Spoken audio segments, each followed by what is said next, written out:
Exatamente às 03h41 min07s da madrugada de 22 de novembro de 2025, na margem oriental de Rostov-do-Don, a geada brilhava como vidro moído sobre os telhados quando o primeiro Mi-8 acionou seus rotores. O ar cheirava a querosene e metal úmido. Àquela hora, a base respirava em voz baixa. Um foco amarelado piscando no hangar 3. Uma caminhonete UAZ cruzando a via de serviço, 2 cães afastando-se do jato do rotor. A rotina cobria tudo como um manto.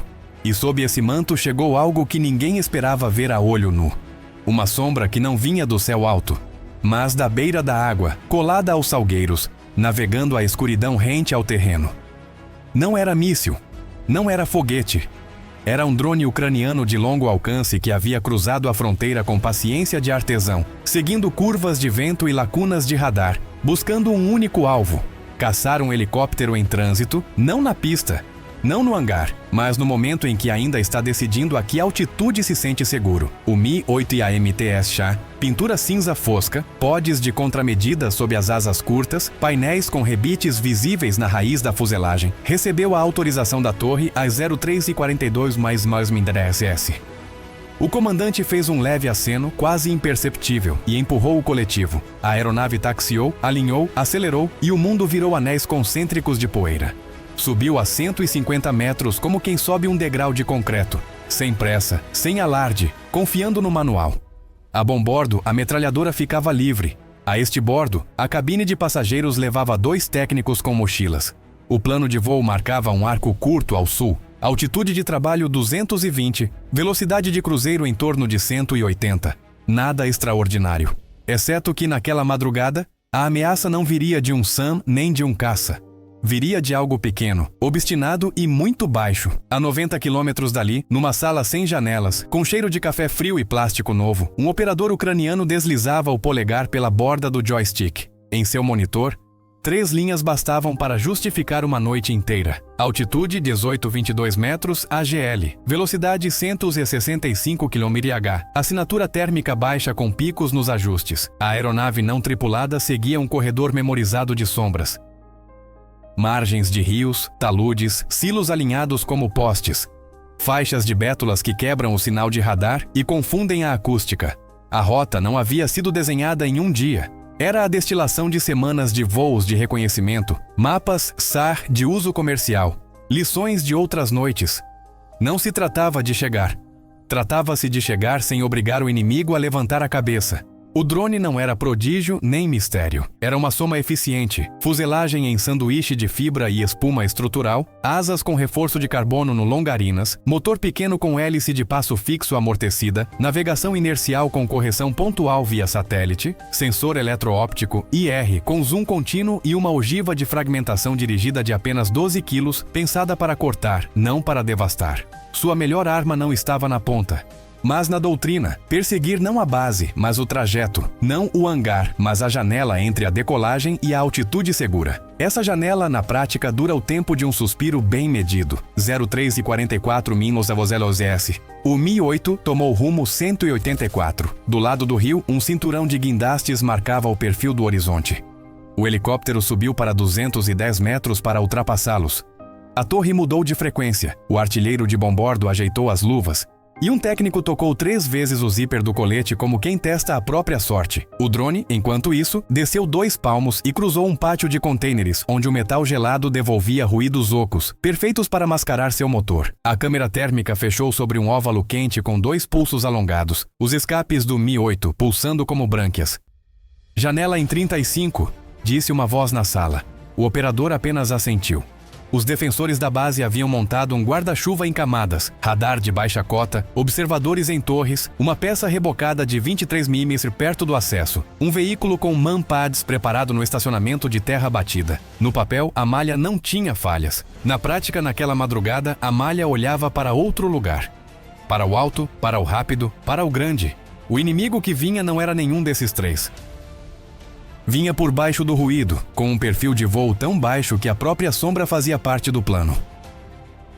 03h45 min21. A retícula do drone enquadrou o losango do rotor principal. O algoritmo de fusão de sensores devolveu um círculo âmbar que virou vermelho. Solução possível. Não era necessária mais velocidade, era necessário o ângulo. A câmera captou, ao longe, um detalhe insignificante e precioso. Um adesivo antigo na borda da cúpula da cabine, vibrando no ritmo do tremor. O operador corrigiu levemente a alavanca e empurrou o stick na diagonal. O Mi-8, naquele mesmo segundo, inclinou 1 grau para corrigir a deriva. 2 linhas que se encontram sem saber que vinham procurando uma a outra. O artilheiro de bombordo projetou metade do corpo por instinto, não por ordem. Viu um volume escuro, baixo, impossível de classificar naquela velocidade. Levou a mão à correia. Tarde demais. A detonação não soou como trovão, nem como granada. Soou como uma mordida. Uma pequena nuvem de fragmentos facetados cortou pás, sensores e linhas hidráulicas, como se alguém tivesse jogado cascalho no coração do relógio. O rotor de cauda resistiu 1 segundo, talvez 2, depois perdeu autoridade e o helicóptero mordeu sua própria esteira. O fuselagem arfou, um uivo da transmissão atravessou os ossos da cabine e o rádio se encheu de estática. May! Nada mais. O contato com o solo veio em 2 tempos. Primeiro impacto com o trem de pouso fora do plano, segundo ressalto com giro lateral, nariz enterrado no barro negro que cheirava a rio e óleo. Uma labareda curta saiu da parte inferior quando o combustível preso em linhas aquecidas encontrou faísca. Às 0:13:46 e Minia 03S, o sinal do Mi-8 desapareceu da rede local. O drone deixou de existir no mesmo instante em que concluiu seu trabalho. Na sala ucraniana, ninguém aplaudiu. Um operador marcou neutralizado, outro pediu confirmação térmica, um terceiro leu em voz baixa. Tempo sem cauda, 4,2. Ofício não épica. A reação russa foi imediata e ao mesmo tempo tardia. Um UAZ avançou pela estrada agrícola sem faróis. Um helicóptero gêmeo decolou e ficou descrevendo círculos que não podiam recompor nada. Nos postos de metralhadora, os olhos procuraram o céu alto e não encontraram o inimigo, porque o inimigo havia viajado colado à água. Um projetor varreu a margem e encontrou brilhos, fragmentos de pá. Tinta descascada, uma roda desalinhada, tiras de fibra de uma asa que não era de avião. O cheiro misturava capim úmido, barro revolvido e aquele ácido sutil do querosene esfriando. 03:49. Primeiro vídeo nas redes. Uma coluna baixa de fumaça recortada contra um talude. Voz ao fundo perguntando se foi fogo amigo, com mais medo do que certeza. 03:52. Outra tomada de uma ponte. Luzes estroboscópicas girando, sirenes ecoando nos armazéns. Um cão latindo como se pudesse morder o próprio ruído. 03:56. Clipe vazado. O Mi-8 deitado de lado, sem rotor principal, com o nariz contra o barro. Alguém grita, não atira, não atira. E depois, por 3 segundos inteiros, não se ouve nada. Os analistas que revisaram a sequência falaram de 2 chaves, janela e geometria. A janela, aqueles poucos minutos entre a decolagem e a altitude de segurança, quando o helicóptero ainda está resolvendo seu próprio peso no ar. A geometria, corredores de sombra que o rotor não pode abandonar sem se expor à observação e à estatística. Naquela noite, ambas as chaves se encaixaram. O dom faz uma curva. Os guindastes obrigam a subir. O radar de baixa cota pisca em calibração. O drone, que não precisa de permissão, limita-se a estar exatamente onde essas 3 condições se cruzam. Não era a primeira vez que a guerra ensinava essa lição, mas era uma das primeiras em que a doutrina ficava escrita com tanta clareza. Atacar aeronaves em trânsito com um vetor barato, teledirigido, com guiagem visual positiva no trecho final, operado por forças de operações especiais a partir de uma consola sem janelas. O custo é assimétrico por definição, o que vale uma ogiva de 12 quilos contra o que vale um helicóptero que nunca mais voará. E o efeito se multiplica além da cratera. Rotas alteradas, elevação das alturas mínimas, mais gasto de combustível e manutenção, maior exposição a sensores, mais tensão na mão que segura o checklist. Por volta das 04:07, um relatório falou em pouso duro fora da pista. A semântica é um curativo, o metal não. Técnicos com lanternas abriram uma tampa no gearbox e a tocaram como quem apalpa um osso. O painel lateral mostrou uma linha de rebites soltos. A pintura, bolhas. A antena VHF, dobrada como um junco ruim. Um soldado recolheu uma pá quebrada e a segurou no alto por 1 segundo inteiro, como se assim recuperasse algo da ordem perdida. Ninguém disse a palavra drone.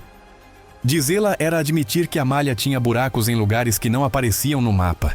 Com a chegada da manhã, a base reduziu a iluminação. Um mecânico arrastou uma lona esverdeada sobre a fuselagem, como se cobrir fosse consertar. No asfalto ficaram poças iridescentes que contavam sua própria história em manchas. Na borda do campo, o capim exibia círculos escuros onde o querosene tocara o solo.